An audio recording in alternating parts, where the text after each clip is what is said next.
Hello everybody and welcome back to another edition of Storytime with Cabbage Warrior. This week we are featuring Midnight Dancer by Mr. Bobbus on creepypasta.org.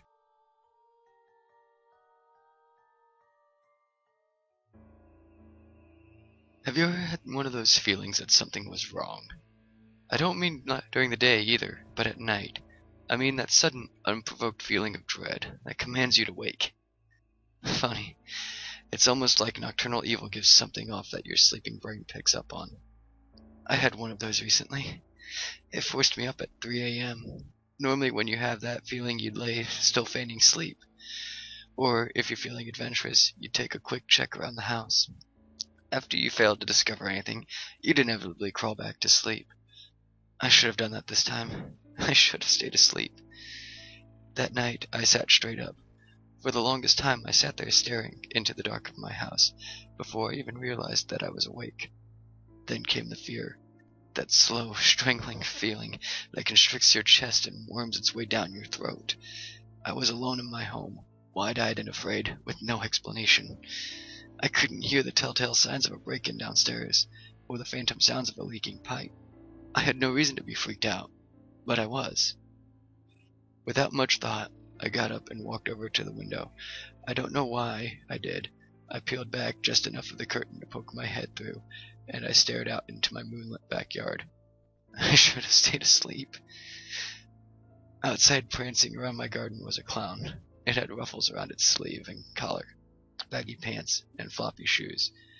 Its painted white face was even topped off with a big red rubber nose. It was without a doubt the last thing I wanted to see at 3 in the morning. It danced in complete silence, doing a step that only a madman or a child could understand. Its playful manner was haunting. I watched with dread fascination as it circled the garden, trying my best to ignore the growing lump in my throat.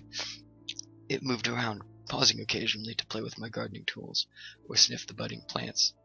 Then it waltzed over to an oak sapling that it had planted, and disappeared. I blinked.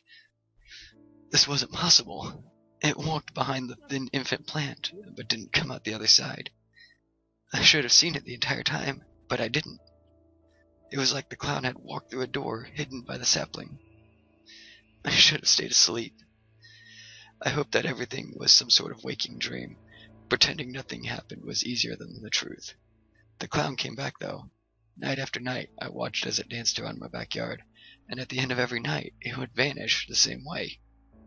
One night, it disappeared behind a garden hoe, only for it to appear seconds later from behind the lawnmower. Tonight, I found it digging a hole in the middle of the yard. I've never seen it do something like this before, and my immediate thought is that the clown is digging my grave.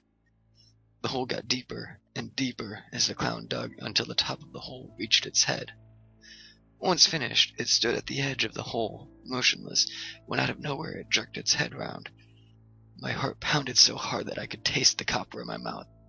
I'm about to tear away from the curtain when I see it bend down and pluck a flower. The clown put the stem between its teeth and planted the shovel firm in the ground before stretching out pretend suspenders, admiring its work like a farmer. My heart was still racing at this point, but I was just glad that it didn't see me. As if the thing read my mind, it turned on its heel and stared right at me. I never thought I'd actually pray for a heart attack.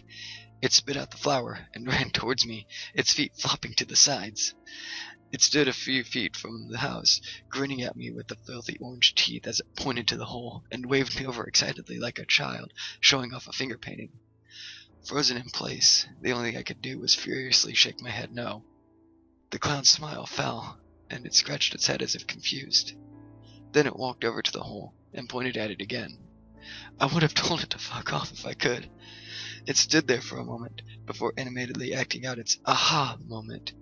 It then waltzed over to the planted shovel and disappeared behind it. I stared wide-eyed, hoping it would reappear in the yard like before. I silently prayed for this until the moment I heard my closet creak open. I should have stayed asleep.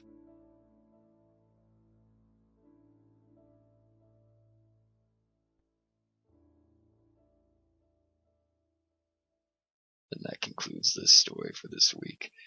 If you'd like to see more, hit that like button. I'd like to thank all of you for watching. I am currently in the process of putting together something very special for Halloween. involving some very, very scary creepypastas. If you have one that you think might fit into that, feel free to send it my way on Twitter or leave it in the comments below.